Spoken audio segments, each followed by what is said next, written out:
बड़ी खबर आ रही है यूक्रेन संकट से जुड़ी हुई। यूक्रेन और रूस के बीच युद्ध टालने की कोशिशों को बहुत बड़ा झटका लगा है। रूस ने राष्ट्रपति पुतिन और अमेरिकी राष्ट्रपति जो बाइडेन के बीच होने वाली मीटिंग करने से इनकार कर दिया है। रूस की तरफ से कहा गया है कि समय से पहले शिखर वार्ता का कोई मतलब नहीं है। अमेरिका की ओर से युद्ध टालने की कोशिश के बाद से यूक्रेन पर रूसी हमले का खतरा हर बढ़ते घंटे के साथ बढ़ रहा है।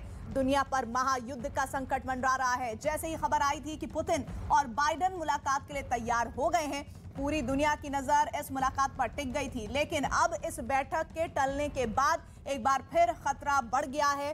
ये बड़ी खबर इस वक्त यूक्रेन संकट से जुड़ी हुई, जिसमें रूस और यूक्रेन के बीच युद्ध टालने की कोशिशों को बहुत बड़ा झटका लगा है। दो तस्वीरें आपको दिखा रहे हैं। रूस ने मुलाकात टाल दी है, साथ ही नहीं बनी है बात। अब संग्राम ये कहा जा रहा है हर बढ़ते घंटे के साथ आगे बढ़ रहा है। इस बीच जानकारी है कि रूस ने राष्ट्रपति पुतिन और अमेरिकी राष्ट्रपति जो बाइडेन के बीच होने वाली मीटिंग करने से इनकार कर दिया। संदीप बोल हमारे साथ, हमारे सहयोगी इस खबर पर जुड़े हैं। संदीप, आखिर वजह क्या है बैठक को टालने के पीछे?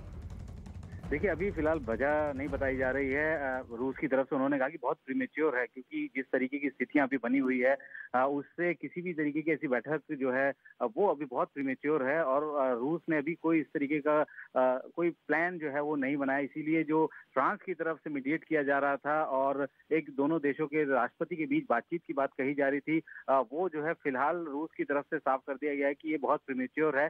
यानी कि अभी उस स्तर तक जो है रशिया जो है अभी फिलहाल नहीं पहुंचा है। लेकिन ये जरूर है कि क्रेमलिन ने अपनी इंटरनल सिक्योरिटी की एक मीटिंग आज बुलाई है, और ये बहुत रेयर टाइम होता है इस तरीके की मीटिंग बुलाई गई है। हो सकता है कि इस मीटिंग के बाद कोई डिसीजन हो, लेकिन अभी फिलहाल रूस की तरफ से जानकारी आई है कि वो बहुत प्रीमेच्योर है बाइडेन और पुतिन की बैठक, जो कि फ्रांस की तरफ से मीडिएट की जा रही थी। संदीप, आगे अपडेट कीजिएगा इधर। इस बीच रूस की तरफ से दावा किया जा रहा है कि दोनेत्स्क एयरपोर्ट के पास बम धमाका किया गया और रूस के मुताबिक यूक्रेन की सेना की तरफ से की गई फायरिंग में उनका एक सैनिक मारा गया है, जबकि एक घायल हो गया है। रूस की तरफ से यह भी दावा किया गया है कि यूक्रेन ने दोनेत्स्क शहर के 2 स्कूलों पर भी बमबारी की है। रूस का आरोप है कि हमले यूक्रेन की सेना ने किए हैं। रूस यूक्रेन के बीच युद्ध जैसे हालात हैं, ऐसे में ऐसी खबरें टेंशन को, तनाव को बढ़ाने वाली हैं। एक बार फिर से ये अहम खबर और तस्वीर के जरिए देखिए किस तरह से जहां परमाणु युद्ध अभ्यास की तस्वीरें 2 दिन पहले आई थी, वहीं दूसरी तरफ हर बढ़ते घंटे के साथ कैसे यूक्रेन और रूस के बीच तनाव बढ़ रहा है, इसकी खबरें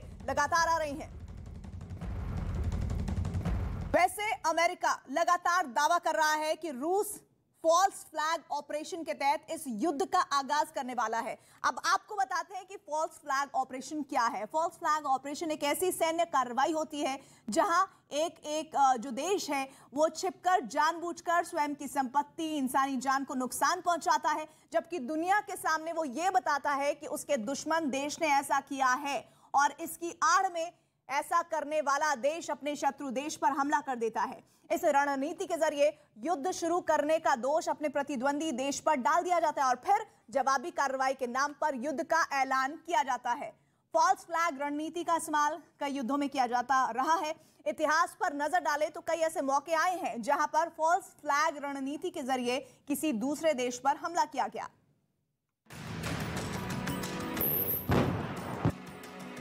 मैक्सार टेक्नोलॉजीज की नई सैटेलाइट तस्वीरों से खुलासा हुआ कि रूस ने यूक्रेन की सीमा से सटे अपने एक हवाई ठिकाने पर बड़े पैमाने पर लाखों विमानों को तैनात कर दिया है। इतना ही नहीं, सैटेलाइट तस्वीरों से साफ हो रहा है कि रूस ने अपने सैन्य ठिकाने पर बड़ी तादाद में अपने सैनिकों और बख्तरबंद उपकरणों को तैनात किया है। इसके अलावा बेलारूस, क्राइमिया और पश्चिमी रूस की सीमा पर अभी भी रूस की सैन्य गतिविधियां जारी हैं।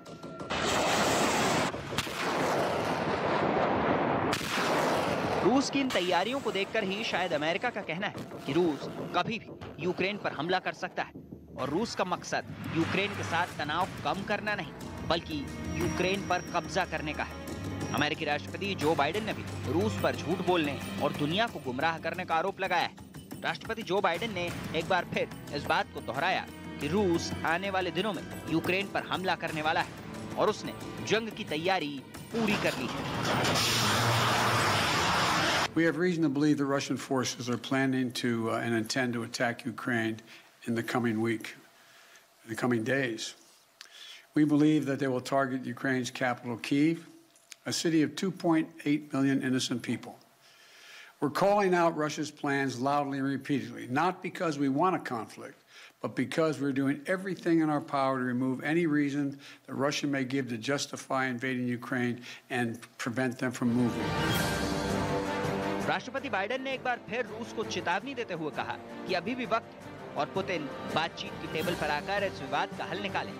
राष्ट्रपति बाइडेन ने यह भी कहा कि अगर रूस यूक्रेन पर हमला करता है तो उसे कड़े आर्थिक प्रतिबंध झेलने होंगे। बाइडेन ने अपने संबोधन के दौरान एक बार फिर दोहराया कि अमेरिकी सैनिक यूक्रेन में जंग लड़ने के लिए नहीं जाएंगे, लेकिन वो हर सूरत हाल में यूक्रेन की मदद करता रहेगा। Make no mistake, if Russia pursues its plans, it will be responsible for a catastrophic and needless war of choice. The United States and our allies are prepared to defend every inch of NATO territory from any threat to our collective security as well. We also will not send troops in to fight in Ukraine, but we will continue to support the Ukrainian people. America रूस पर Ukraine के खिलाफ false flag रणनीति अपनाने का आरोप लगा रहा है। अमेरिका का कहना है कि यूक्रेन के पूर्वी हिस्से में हो रहे हमले रूस की फॉल्स फ्लैग रणनीति के तहत किए जा रहे हैं।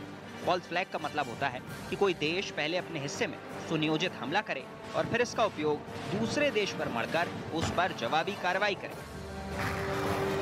Russia has embarked on, and that everything that we're seeing, including what you've described in the last 24-48 hours, is part of a scenario that is already in play, of creating false provocations, of then having to respond to those provocations, and then ultimately committing new aggression against Ukraine.